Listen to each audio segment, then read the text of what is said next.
செய்தி கதம்பம்.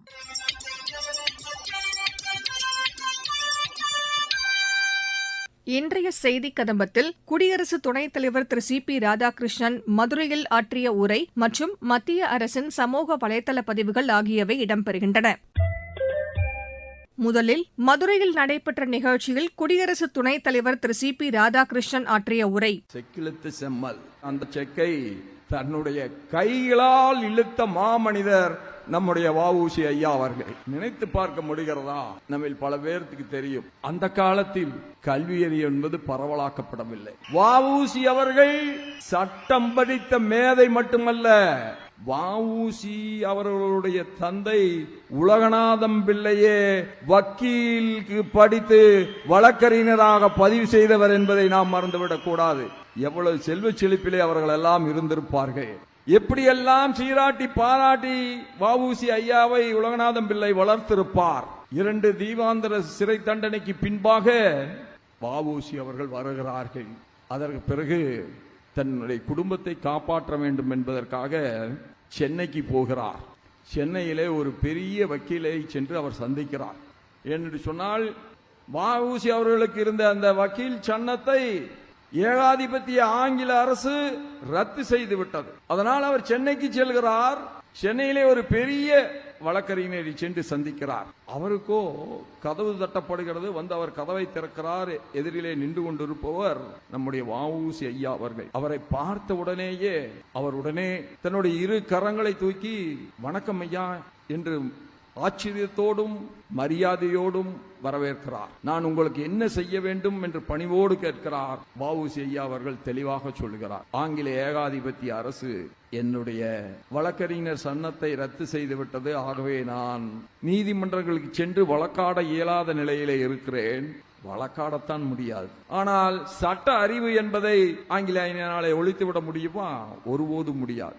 ஆகவே அவர் சொல்லுகிறார், நீங்களோ மிக பிரபலமாக இருக்கின்ற வழக்கறிஞர்.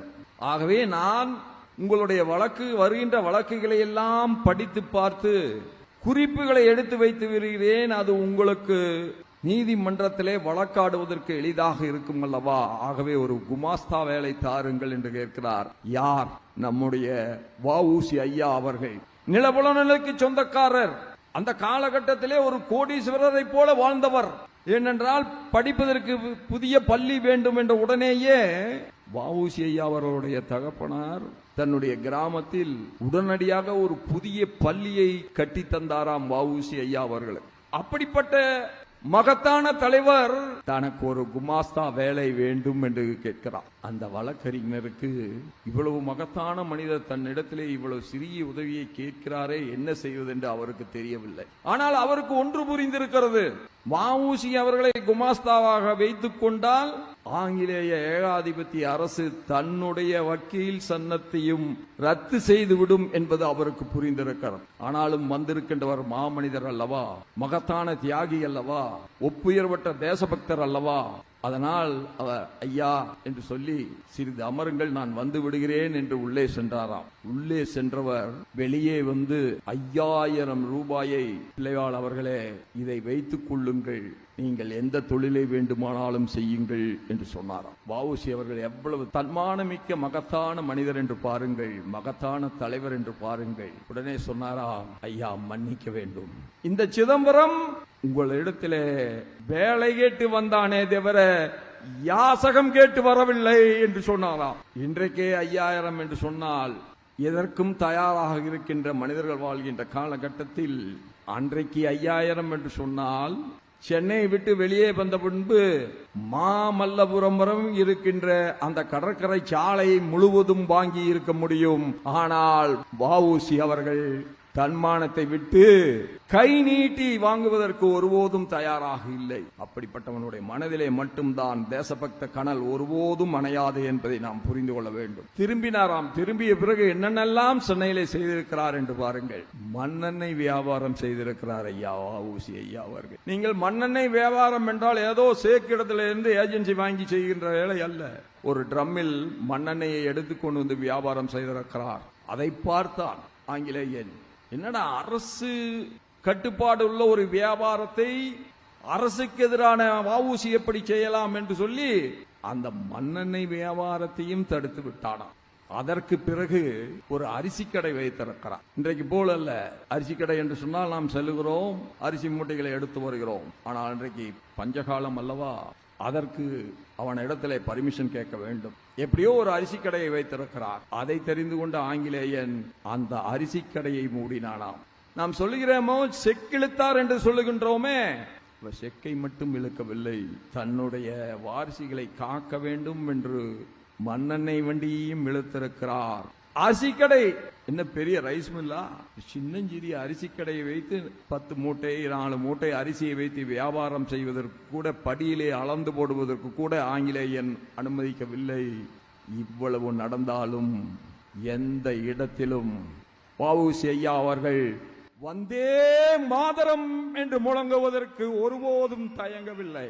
வ.உ. சிதம்பரம் பிள்ளை என்கின்ற அந்த மகத்தான தமிழன் இந்த மண்ணில் விளைத்த தேசியம் இன்றைக்கு ஓங்கி உயரப்போகிறது. யாரையும் குறைத்து மதிப்பிட வேண்டும் என்று நான் சொல்லவில்லை. ஆனால் வ.உ.சி. அவர்களுக்கு செய்ய வேண்டியதை இந்த தலைமுறையில் நாம் செய்யாமல் போவோம் என்று சொன்னால் இந்த மனித உலகம், வருங்கால சந்ததியினர்கள் நம்மை ஒருபோதும் மன்னிக்க மாட்டார்கள். அந்த வகையில் 140 என்பது உயர்ந்து கொண்டே போய் 150 தொட்டிருக்கிறது.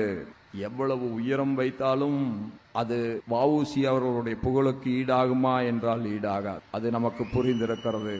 150 அடி ஓங்கி உயர்ந்த சிலையை, அந்த வந்தே மாதரம் என்று முழங்குகின்ற அந்த மா மனிதனுடைய சிலையை இந்த மண்ணில், அதுவும் எந்த மண்ணில், நம் அனைவரையும் காத்து நிற்கின்ற இந்த மதுரை மண்ணில் ஒரு மகத்தான நிகழ்வாக இன்றைக்கு நடைபெற்று வருகின்ற இந்த நிகழ்வின் மூலமாக ஒரு புதிய அத்தியாயத்தை, புதிய எழுச்சியை, ஒரு புதிய விடியலை, புதிய தேசிய உணர்வை இந்த தமிழ் மண்ணிலே நாம் தொடங்குகிறோம் என்பதுதான் நமக்கு இருக்கின்ற மிகப்பெரிய பெருமையாக நான் கருதுகிறேன். தேசியம் தமிழ் மண்ணில் ஒருபோதும் வீழாது.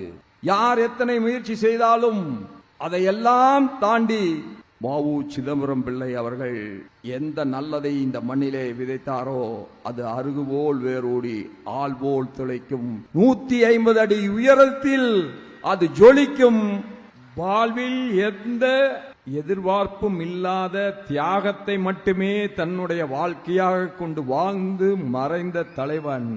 நாமெல்லாம் இன்றைக்கு இவ்வளவு சுதந்திரத்தோடு உரிமைகளோடும் இருக்கிறோம் என்று சொன்னால் அதற்கு முதல் விதையை, முழு விதையை இந்த மண்ணிலே விதைத்தவர் வ.உ. சிதம்பரம் பிள்ளை அவர்கள்.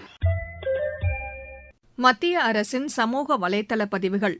பாரத் டாக்ஸி என்ற நாட்டின் முதல் வாகன அழைப்பு சேவையை மத்திய கூட்டுறவுத்துறை அமைச்சர் திரு அமித் ஷா இன்று தொடங்கி வைத்தார். இதுகுறித்து அவர் வெளியிட்டுள்ள சமூக வலைதள பதிவில், தனியார் நிறுவனங்களுக்கு போட்டியாக ஓட்டுநர்களை உரிமையாளர்களாக்கும் நோக்கில் இத்திட்டம் தொடங்கப்பட்டுள்ளதாக கூறியுள்ளார். இதில் ஈட்டப்படும் லாபத்தில் 80% ஓட்டுநர்களுக்கு நேரடியாக சென்றடையும் என்றும், ஓட்டுநர்கள் வெறும் 500 ரூபாய் முதலீடு செய்து இதில் பங்குதாரர்களாக மாறலாம் என்றும் அவர் கூறியுள்ளார். தற்போது தில்லி மற்றும் குஜராத்தில் சோதனை அடிப்படையில் தொடங்கப்பட்டுள்ள இந்த சேவை அடுத்த 3 ஆண்டுகளில் நாடு முழுவதும் விரிவுபடுத்தப்படும் என்றும் கூறினார். பெண் பயணிகள் சாரதி தீதி எனப்படும் பெண் ஓட்டுநர்களை மட்டுமே கொண்ட வாகனங்களை பிரத்யேகமாக முன்பதிவு செய்ய முடியும் என்றும் அவர் தெரிவித்தார். இந்த தளத்தில் சர்ச் பிரைசிங் எனப்படும் கூடுதல் கட்டண முறை கிடையாது என்றும், கமிஷன் இல்லாத நேரடி வருவாய் ஓட்டுநர்களுக்கு கிடைக்கும் என்றும் அவர் கூறினார். மத்திய அரசின் தூய்மை பிரச்சாரத்தின் கீழ் 2021ஆம் ஆண்டு முதல் 2026ஆம் ஆண்டு வரை அரசு அலுவலகங்களில் தேங்கி கிடந்த பழைய பொருட்களை அகற்றி விற்பனை செய்ததன் மூலம் 4405 கோடி ரூபாய் வருவாய் ஈட்டியுள்ளதாக பணியாளர் மற்றும் பொதுமக்கள் குறைதீர் அமைச்சகம் தெரிவித்துள்ளது. கடந்த டிசம்பர் மற்றும் ஜனவரி மாத வருவாய் 200 கோடி ரூபாயாக இருந்தது என்றும், மேலும் சென்ற மாதத்தில் 5188 அலுவலகங்களில் 80,000 தேவையற்ற கோப்புகள் அகற்றப்பட்டுள்ளதாகவும் அந்த அமைச்சகம் தெரிவித்துள்ளது.